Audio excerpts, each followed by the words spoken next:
Hello दोस्तों, स्वागत है एक बार फिर से आप सभी का हमारे इस चैनल में जिसका नाम है ऑल हिट एग्जाम। और आज के इस वीडियो में हम लोग देखेंगे सी टेट 2024 का जो पेपर आप लोगों का हुआ था 15 दिसंबर 2024। उस परीक्षा में आपके हमारे पास जो पेपर है ये है आपका पेपर 2 जूनियर लेवल का क्लास 6 to 8 के लिए। तो जूनियर लेवल का पूरा पेपर होगा ऑफिशियल पेपर। इसमें मेरे पास पेपर कोड है डी।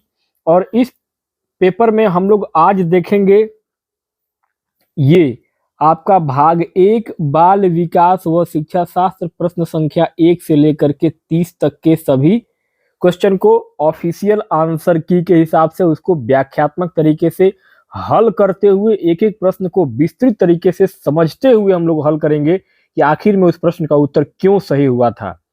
तो दोस्तों चलिए स्टार्ट करते हैं। ये आपका सी टेट 15 दिसंबर 2024 पेपर सेकंड जूनियर लेवल के लिए सीडीपी बाल विकास मनोविज्ञान के ऑफिशियल पेपर में पहला प्रश्न पूछा गया था। आपका ये रहा पहला प्रश्न आपके स्क्रीन पर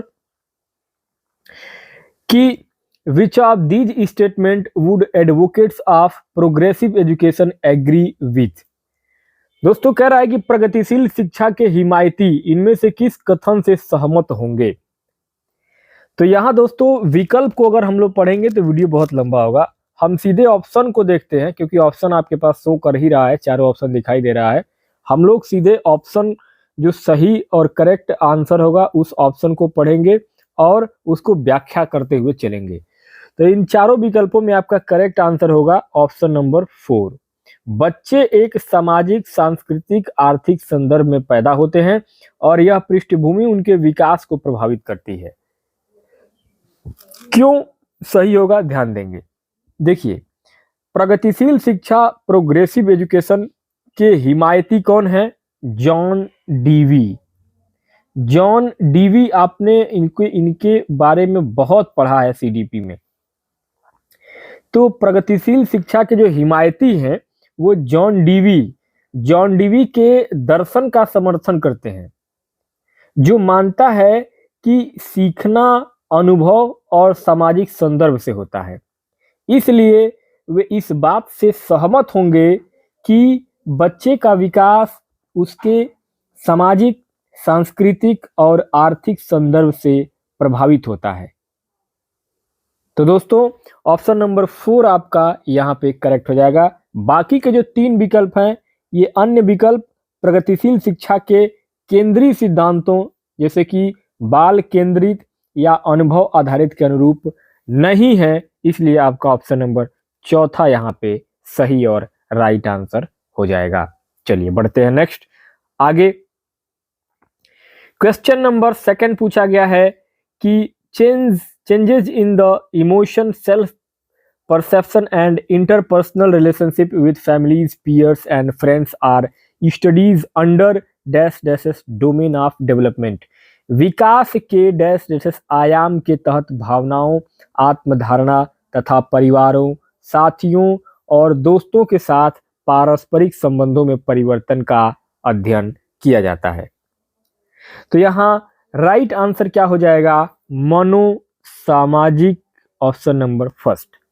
देखिए, भावनाओं, इमोशंस, आत्मधारणा, सेल्फ परसेप्शन और परिवारों, साथियों और दोस्तों के साथ पारस्परिक संबंधों में परिवर्तन का अध्ययन मनोसामाजिक विकास के आयाम के तहत किया जाता है। इसलिए आपका मनोसामाजिक ऑप्शन नंबर 1 साइकोसोशल करेक्ट और राइट आंसर हो जाएगा। आगे अगला क्वेश्चन नंबर 3 कह रहा था कि the behaviours, interest, attitude, skills and personality traits that a culture considers appropriate for specific gender are referred to as dash dashes and are. व्यवहार, रुचियां, दृष्टिकोण, कौशल और व्यक्तित्व लक्षण जिन्हें एक संस्कृति विशिष्ट जेंडर के लिए उपयुक्त मानती है उन्हें डैश डैश डैश के रूप में संदर्भित किया जाता है और यह डैश डैश डैश होते हैं। यह कैसे होते हैं दोस्तों? तो यहां आपका राइट आंसर क्या हो जाएगा? राइट आंसर क्या होगा? ऑप्शन नंबर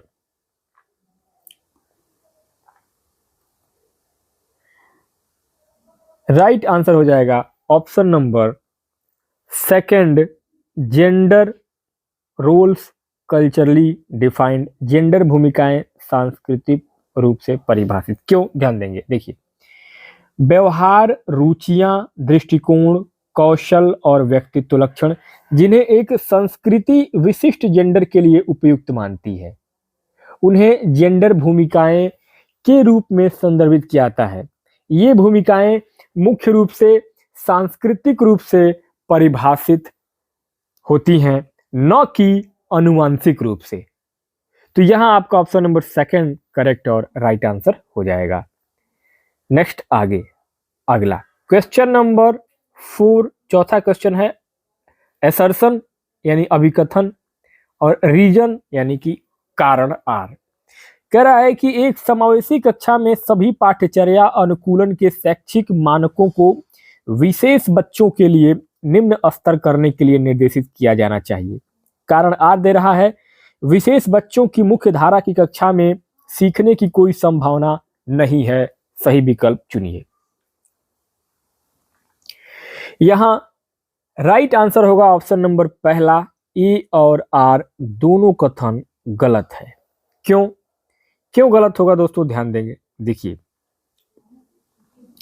यहां अभिकथन कह रहा है कि समावेशी कक्षा में पाठ्यक्रम अनुकूलन का उद्देश्य विशेष बच्चों के लिए शैक्षिक मानकों को निम्न स्तर करना नहीं होता है, बल्कि उन्हें मुख्य धारा के शिक्षण में सफलतापूर्वक शामिल करने के लिए उपयुक्त सहायता प्रदान करना होता है। इसलिए आपका अभिकथन गलत है।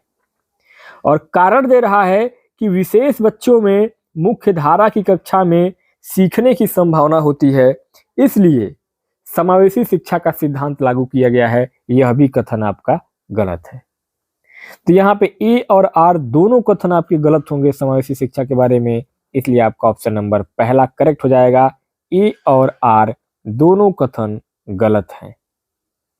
चलिए बढ़ते हैं नेक्स्ट आगे। क्वेश्चन नंबर 5 कह रहा है कि एज पर जीन पियाजे theory of cognitive development, Jean पियाजे के संज्ञानात्मक विकास के सिद्धांत के अनुसार क्या होगा?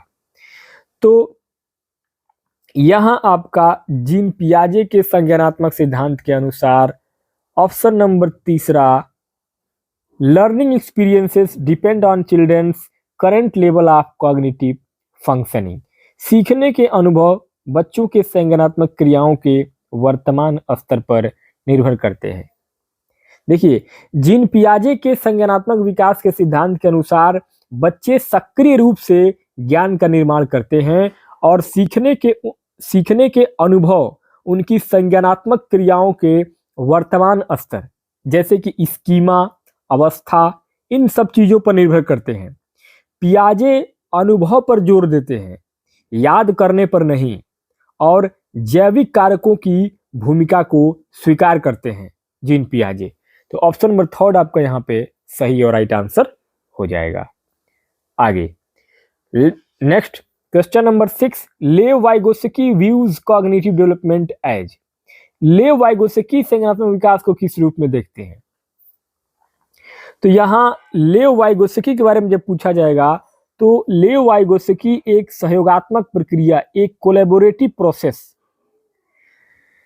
लेव वाइगोत्स्की के सामाजिक सांस्कृतिक सिद्धांत के अनुसार संज्ञानात्मक विकास एक सहयोगात्मक प्रक्रिया यानी कि कोलैबोरेटिव प्रोसेस है, जो कि सामाजिक संपर्क, संस्कृति और भाषा के माध्यम से होता है। तो यहां आपका ऑप्शन नंबर सेकंड करेक्ट हो जाएगा।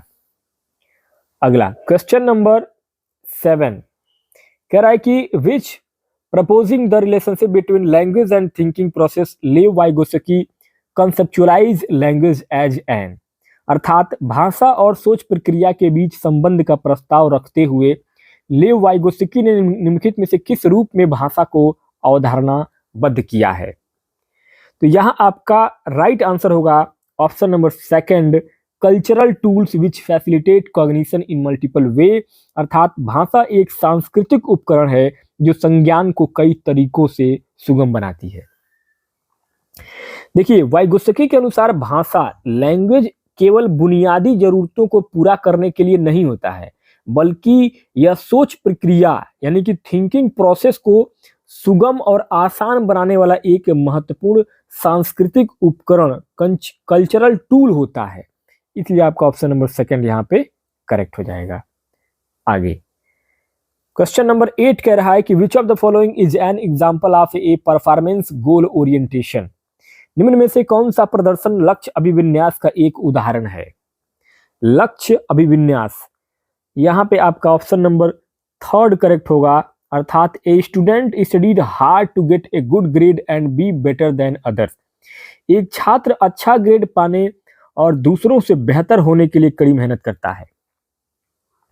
ध्यान देंगे दोस्तों, प्रदर्शन लक्ष्य अभिविन्यास परफॉर्मेंस गोल ओरिएंटेशन वह होता है जिसमें छात्र दूसरों से तुलना करके अच्छा ग्रेड या बाहरी मान्यता प्राप्त करने के लिए प्रेरित होता है, जबकि अपनी समझ को आगे बढ़ाना या गहरी समझ हासिल करना निपुणता यानी कि लक्ष्य अभिविन्यास मास्टरी गोल ओरिएंटेशन का एक उदाहरण होता है। तो यहां आपका ऑप्शन नंबर थर्ड सही और राइट आंसर हो जाएगा। अगला 9 नंबर पर प्रश्न है कि following Lev Vygotsky's ideas a teacher should. Lev Vygotsky के सिद्धांत के पालन करते हुए एक शिक्षक को क्या करना चाहिए। तो यहां आपका करेक्ट होगा option number first, practice reciprocal teaching with her student, अर्थात अपने विद्यार्थियों के साथ पारस्परिक अध्यापन का पालन करना चाहिए। देखिए, लेव वाइगोत्स्की के सामाजिक अधिगम सिद्धांत के विचारों का पालन करते हुए एक शिक्षक को पारस्परिक अध्यापन रेसिप्रोकल टीचिंग का अभ्यास करना चाहिए, जो सहयोगात्मक अधिगम और अंतःक्रिया पर जोर देता है। जैसे कि पाड़, पाड़ क्या है, पाड़ जिसको हम स्कैफोल्डिंग कहते हैं, पाड़ या एक तरीके से आलंबन, आलंबन इन सब चीजों पर जोर देता है। तो ऑप्शन नंबर आपका पहला यहाँ पे राइट आंसर हो जाएगा। नेक्स्ट आगे क्वेश्चन नंबर 10, 10वां क्वेश्चन है कि which of the following are effective strategies to teach new concepts. नई अवधारणाओं को पढ़ाने के लिए निम्नलिखित में से कौन सी प्रभावी रणनीतियां होंगी। तो यहां आपका करेक्ट हो जाएगा ऑप्शन नंबर 4, अर्थात 1, 2 और 3। क्यों, ध्यान देंगे क्यों सही होगा, क्योंकि यहां आपका नई अवधारणाओं को पढ़ाने के लिए प्रभावी रणनीतियां होंगी उदाहरण प्रस्तुत करना, क्योंकि गैर उदाहरण प्रस्तुत करना यह भी सही होगा, और अवधारणाओं के बीच संबंधों के बारे में सोच को बढ़ावा देना, अवधारणाओं के बीच संबंधों के बारे में सोच को बढ़ावा देना है गहन समझ के लिए। तो यहाँ जो है आपका राइट आंसर हो जाएगा 1, 2 और 3, ऑप्शन नंबर 4 आपका करेक्ट हो जाएगा। आगे अगला question number 11, in which of the following method teachers and student interchanges their roles. निम्नलिखित में से किस विधि में शिक्षक और विद्यार्थी अपनी भूमिकाओं का विनिमय करते हैं। तो यहां करेक्ट होगा आपका ऑप्शन नंबर फर्स्ट, पारस्परिक अध्यापन रेसिप्रोकल टीचिंग, क्योंकि पारस्परिक अध्यापन रेसिप्रोकल टीचिंग एक ऐसी विधि है जिसमें शिक्षक और विद्यार्थी अपनी भूमिकाओं का विनिमय इंटरचेंज करते हैं, जहां छात्र समूह नेता बनकर पढ़ाना, प्रश्न पूछना, सारांश बताना और स्पष्टीकरण देना सीखते हैं। इसलिए आपका ऑप्शन नंबर पहला यहाँ पे पारस्परिक अध्यापन रेसिप्रोकल टीचिंग सही हो जाएगा। 12वां क्वेश्चन है, Fiza analyses that she has more problems in learning topic X than in learning topic Z because she is interested in topic Z and is paying focus attention to it. Which of the following constructs describes Fiza ability to analyze her thinking? Fiza ने विश्लेषण किया कि उसे विषय Z सीखने की तुलना में विषय एक्स सीखने में अधिक समस्याएं हैं, क्योंकि वह विषय जेड में रुचि रखती है और उस पर ध्यान केंद्रित कर रही है। निम्नलिखित में से कौन सी संरचना फिजा की सोच का विश्लेषण करने की क्षमता का वर्णन करता है। यहां करेक्ट हो जाएगा आपका ऑप्शन नंबर सेकंड, मेटाकॉग्निशन अधिसंज्ञान, क्यों? देखिए, फिजा द्वारा अपनी स्वयं की सोच यानी कि learning topic x versus Z और ध्यान केंद्रित करने की क्षमता का विश्लेषण करना अधिसंज्ञान यानी कि मेटाकॉग्निज्म कहलाता है। और यह अपनी संज्ञानात्मक प्रक्रियाओं के बारे में जानना और उन्हें नियंत्रित करना होता है। इसी को हम कहते हैं अधिसंज्ञान यानी कि मेटाकॉग्निज्म। नेक्स्ट आगे क्वेश्चन नंबर 13 कह रहा है कि Harvard gardener theory of multiple intelligence proposes that. Harvard gardener के बहुबुद्धि सिद्धांत का प्रस्ताव है कि हार्वर्ड गार्डनर के बहुबुद्धि सिद्धांत का प्रतिपादन जो उन्होंने किया था, इसमें आपका बुद्धि समय के साथ बदलती है, intelligence changes over time. Harvard gardener के बहुबुद्धि सिद्धांत यानी मल्टीपल इंटेलिजेंस के अनुसार बुद्धि एकाकी नहीं है बल्कि कई प्रकार की होती है और यह समय के साथ विकसित हो सकती है और संदर्भ के अनुसार बदलती है। तो यहाँ आपका ऑप्शन नंबर सेकंड करेक्ट हो जाएगा। नेक्स्ट आगे क्वेश्चन नंबर 14 14वां क्वेश्चन है कि while there exists a possibilities of intra-group individuals differences yet most student with autism। हालांकि अंतर समूह व्यक्तिगत भिन्नताओं की संभावना मौजूद है, फिर भी स्वलीनता वाले अधिकांश जो अधिकांश विद्यार्थी होते हैं वे दिनचर्या या चरणों का सख्ती से पालन करते हैं। Express strict adherence to routine और स्टेप्स। क्यों?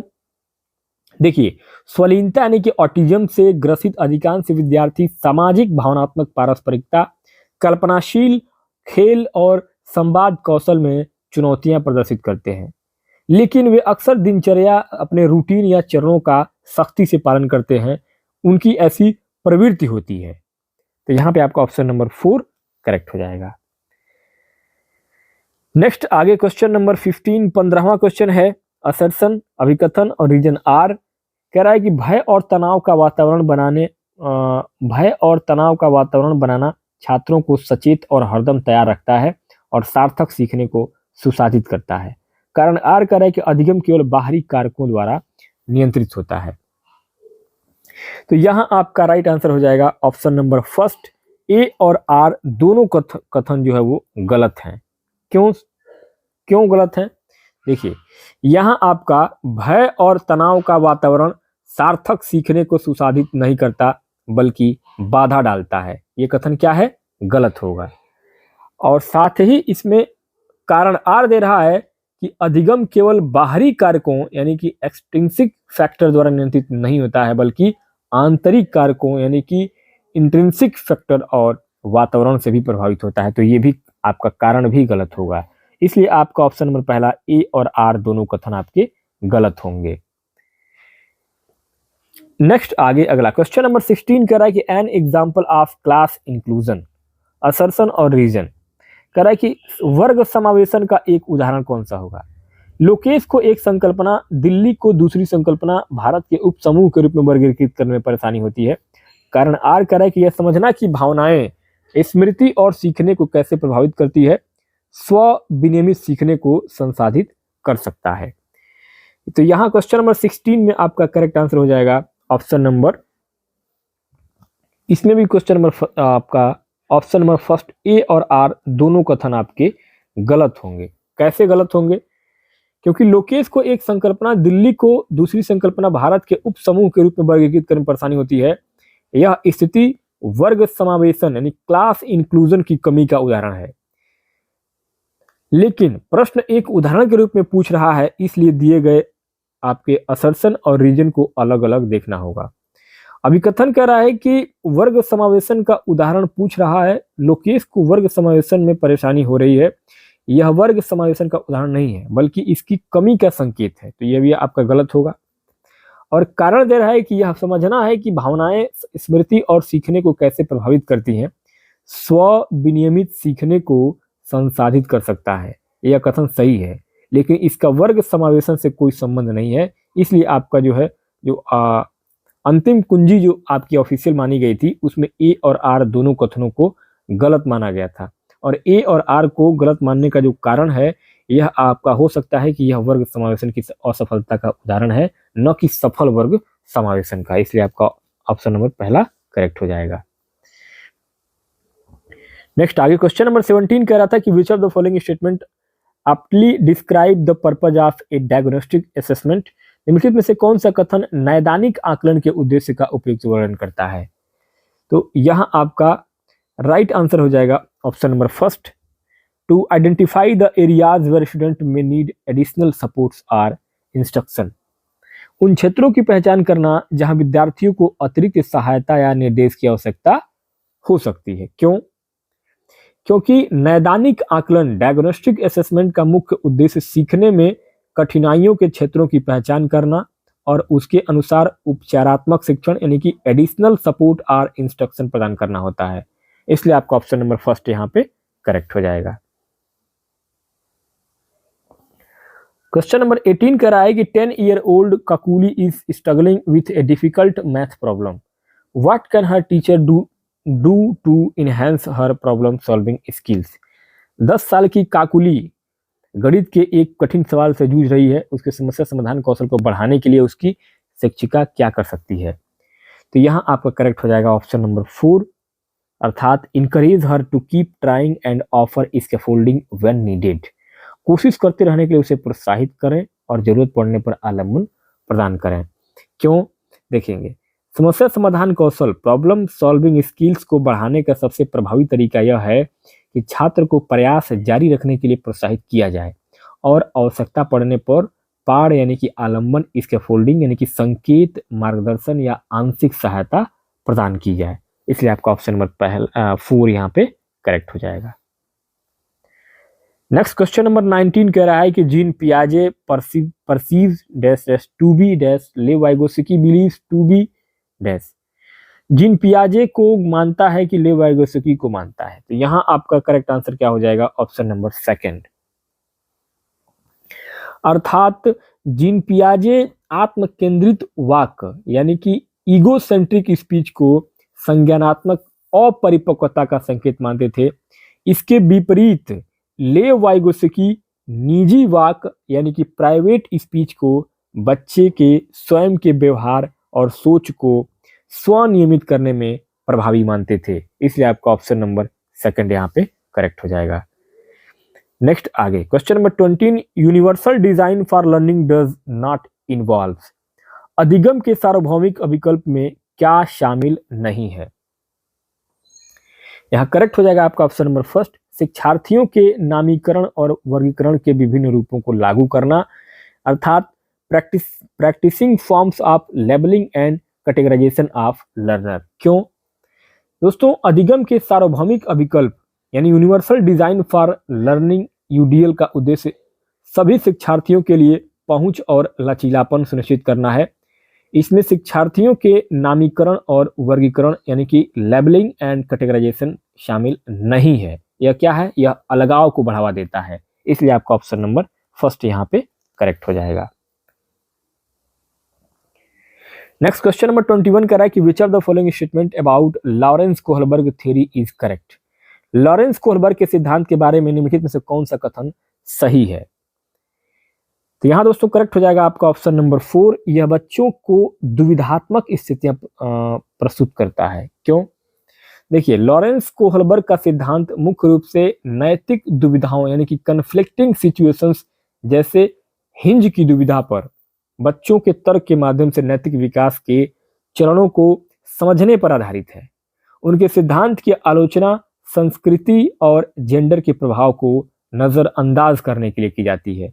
इसलिए आपका ऑप्शन नंबर 4 यहाँ पे करेक्ट हो जाएगा।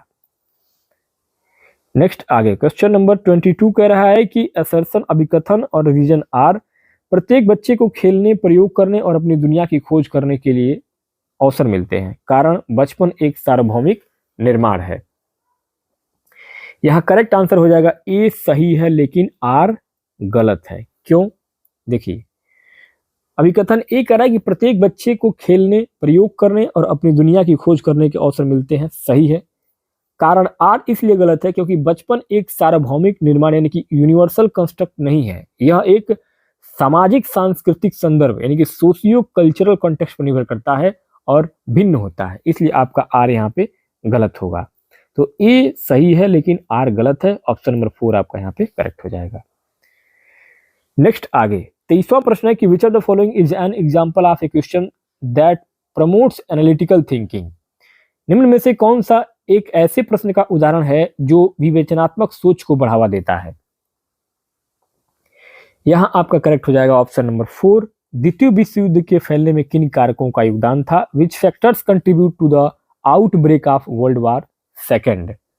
देखिए, विवेचनात्मक विश्लेषणात्मक सोच एनालिटिकल थिंकिंग को बढ़ावा देने वाला प्रश्न वह होता है जिसके लिए केवल याद किए गए तथ्य नहीं बल्कि कारणों की पड़ताल, विश्लेषण और संश्लेषण की आवश्यकता होती है।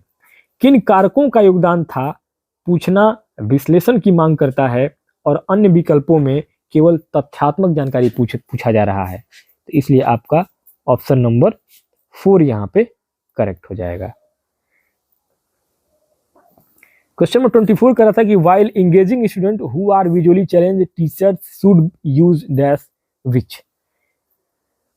अर्थात उन बच्चों को जिन्हें दृष्टि बाधिता है उन्हें शामिल करते समय शिक्षकों को डैश डैश का उपयोग करना चाहिए, जो कि यहाँ करेक्ट हो जाएगा आपका ऑप्शन नंबर 2। ब्रेल एक स्पर्श प्रणाली है। दृष्टि बाधिता यानी कि जो बच्चे देख नहीं पाते हैं, अंधे होते हैं, उन बच्चों को शामिल करने के लिए शिक्षकों को ब्रेल लिपि का उपयोग करना चाहिए, जो कि एक स्पर्श प्रणाली यानी कि एक टैक्टाइल सिस्टम है। इसलिए आपका ऑप्शन नंबर 2 यहाँ पे करेक्ट हो जाएगा। नेक्स्ट क्वेश्चन नंबर 25 कर रहा था कि you are a teacher who wants to encourage your student to think critically and creatively, which of the following strategy is most likely to foster this type of thinking. आप एक शिक्षक हैं जो अपने छात्रों को आलोचनात्मक और रचनात्मक रूप से सोचने के लिए प्रोत्साहित करना चाहते हैं। निम्नलिखित में से कौन सी रणनीति इस प्रकार की चिंतन को बढ़ावा देने की सबसे अधिक संभावना है? यहाँ करेक्ट हो जाएगा आपका ऑप्शन नंबर 3। छात्रों को उनके अपने समाधान खोजने के लिए खुले सिरे वाले प्रश्न प्रदान करना। Providing student with open ended question to come up with their own solution. ध्यान दीजिएगा दोस्तों, यहाँ पे आलोचनात्मक और रचनात्मक रूप से सोचने, क्रिटिकली एंड क्रिएटिवली के लिए प्रोत्साहित करने की सबसे अच्छी रणनीति होगी खुले सिरे वाले प्रश्न यानी कि ओपन एंडेड क्वेश्चन प्रदान करना, क्योंकि ये छात्रों को विभिन्न दृष्टिकोणों से सोचने और अपने स्वयं के अनूठे समाधान यानी कि ओन सॉल्यूशन को खोजने की अनुमति देता है। इसलिए आपका ऑप्शन नंबर 3 यहाँ पे करेक्ट हो जाएगा। क्वेश्चन नंबर 26 कह रहा था कि which of the following is an example of assessment for student learnings. निम्न में से कौन विद्यार्थियों में सीखने के लिए आकलन का एक उदाहरण होगा? यहाँ करेक्ट हो जाएगा आपका ऑप्शन नंबर 3, अर्थात a quiz and brainstorming at the beginnings of class to check for prior knowledge. पूर्व ज्ञान की जांच के लिए कक्षा की शुरुआत में एक प्रश्नोत्तरी और विचार मंथन। सीखने के लिए आकलन असेसमेंट फॉर लर्निंग फॉर्मेटिव एक चल रही प्रक्रिया है जिसका उपयोग सीखने की प्रक्रिया के दौरान सुधार के लिए किया जाता है। कक्षा की शुरुआत में प्रश्नोत्तरी और विचार मंथन, क्विज एंड ब्रेन स्टॉर्मिंग करना सीखने की प्रगति को ट्रैक करने और तुरंत फीडबैक देने का एक उदाहरण है। इसलिए आपका ऑप्शन नंबर 3 यहाँ पे करेक्ट हो जाएगा। नेक्स्ट क्वेश्चन नंबर 27 का है असर्शन और रीजन, अभिकथन और कारण। अभिकथन कह रहा है कि लड़कों की तुलना में लड़कियों में सामाजिक और सांस्कृतिक कारकों से अधिक प्रभावित होने की जन्मजात प्रवृत्तियां होती हैं। कारण कह रहा है कि लड़कियां आनुवंशिक रूप से लड़कों की तुलना में अधिक संवेदनशील और भावनात्मक रूप से कमजोर होती है, जिसके कारण उनकी सामाजिक अपेक्षाओं के अनुरूप होने की संभावना अधिक हो जाती है। यहां आपका करेक्ट आंसर हो जाएगा ऑप्शन नंबर 1, ए और आर दोनों कथन आपके गलत हैं। कैसे? लड़कों की तुलना में लड़कियों में सामाजिक और सांस्कृतिक कारकों से अधिक प्रभावित होने की जन्मजात प्रवृत्ति होती है। यह कथन एक रूढ़िवादिता यानी कि स्टीरियोटाइप को दर्शा रहा है, इसलिए आपका भी कथन गलत हो जाएगा। कारण दे रहा है कि लड़कियों का आनुवंशिक रूप से अधिक संवेदनशील और भावनात्मक रूप से कमजोर होना एक यह भी स्टीरियोटाइप क्वेश्चन है, तो ये भी आपका गलत हो जाएगा। तो इसलिए आपका ऑप्शन नंबर ए और आर दोनों कथन आपके गलत हैं। ऑप्शन नंबर पहला आपका यहाँ पे सही हो जाएगा। नेक्स्ट आगे क्वेश्चन नंबर 28 का राइट असर्शन और रीजन की 12 साल की अमाना हर बार डर जाती है जब शिक्षिका उसे ब्लैक बोर्ड पर गणित की समस्या का जवाब देने या हल करने के लिए कहती है, क्योंकि उसे डर है कि शिक्षिका उसे डांटेगी और वह शर्मिंदा होगी। कारण दे रहा है कि जब छात्र असुरक्षित और चिंतित महसूस करते हैं तो उनकी शिक्षा पर प्रतिकूल प्रभाव पड़ता है। यहाँ आपका राइट आंसर हो जाएगा ऑप्शन नंबर 2, ए और आर दोनों कथन सही है और ए बिल्कुल आर की सही व्याख्या कर रहा है, क्योंकि अमाना को शिक्षक शिक्षिका के डांटने और शर्मिंदा होने के डर से गणित की समस्या हल करने में डर लगता है। बिल्कुल सही बात है। और कारण जो दे रहा है कि जब छात्र असुरक्षित और चिंतित महसूस करते हैं तो उनकी शिक्षा पर प्रतिकूल प्रभाव पड़ता है। ये भी आपका कारण सही है। तो यहाँ असुरक्षा और चिंता आर ही जो है यानी कि रीजन जो है वह अमाना के डर और सीखने में प्रतिकूल प्रभाव का कारण है, इसलिए आर ए की बिल्कुल सही व्याख्या कर रहा है। तो ऑप्शन नंबर आपका सेकंड यहाँ पे करेक्ट हो जाएगा। नेक्स्ट आगे क्वेश्चन नंबर 29, 29वां प्रश्न कह रहा है कि एक शिक्षिका छात्रों को उनके पूर्व ज्ञान को नई संकल्पनाओं से जोड़ने के अवसर प्रदान करके अपनी कक्षा में सार्थक सीखने व विवेचनात्मक सोच को सक्षम बनाना चाहती है। निम्नलिखित में से कौन सी शिक्षण रणनीति सबसे प्रभावी होगी? तो यहाँ आपका राइट आंसर क्या होगा? Option number 4, ask student to share their own experiences related to the new materials and then connect to them her topic. यानी कि छात्रों से नई सामग्री से संबंधित अपने स्वयं के अनुभव साझा करने के लिए कहना और फिर उन्हें विषय से जोड़ना। देखिए, सार्थक और विश्लेषणात्मक सीखने के लिए पूर्व ज्ञान को नई संकल्पनाओं से जोड़ने का सबसे प्रभावी तरीका है कि छात्रों को अपने स्वयं के अनुभव साझा करने के लिए कहा जाए और फिर उन्हें नए विषय से जोड़ा जाए। तो ऑप्शन नंबर 4 आपका यहाँ पे करेक्ट हो जाएगा। नेक्स्ट 30 नंबर पर आपका आखिरी क्वेश्चन होगा, in an inclusive classroom the teachers. एक समावेशी कक्षा में शिक्षक कैसा होना चाहिए? एक समावेशी कक्षा में शिक्षक को modify the curriculum and pedagogical strategies to suit varied needs of children. बच्चों की विभिन्न आवश्यकताओं के अनुरूप पाठ्यचर्या और शैक्षणिक रणनीतियों को संशोधित करता है। देखिए, एक समावेशी कक्षा यानी कि इंक्लूसिव क्लासरूम में शिक्षक का मुख्य कार्य यह सुनिश्चित करना होता है कि सभी बच्चों को उनकी व्यक्तिगत जरूरतों के अनुसार सीखने के अवसर मिले। इसके लिए शिक्षक को पाठ्यचर्या यानी कि क्यूरिकुलम और शैक्षणिक रणनीतियों यानी कि पेडागोजिकल स्ट्रेटेजी, इन दोनों को संशोधित करना पड़ता है। तो यहाँ आपका ऑप्शन नंबर 4 राइट आंसर हो जाएगा। तो दोस्तों, इस प्रकार से इस वीडियो में हम लोगों ने सीटेट 15 दिसंबर 2024 में जो आपका पेपर हुआ था उसमें सीडीपी बाल विकास मनोविज्ञान के 30 क्वेश्चन को हम लोगों ने उसके ऑफिशियल जो आंसर की बताई गई है उस ऑफिशियल आंसर की के हिसाब से सभी क्वेश्चन को हम लोगों ने एक्सप्लेनेशन के साथ व्याख्यात्मक तरीके से हल करते हुए समझा है।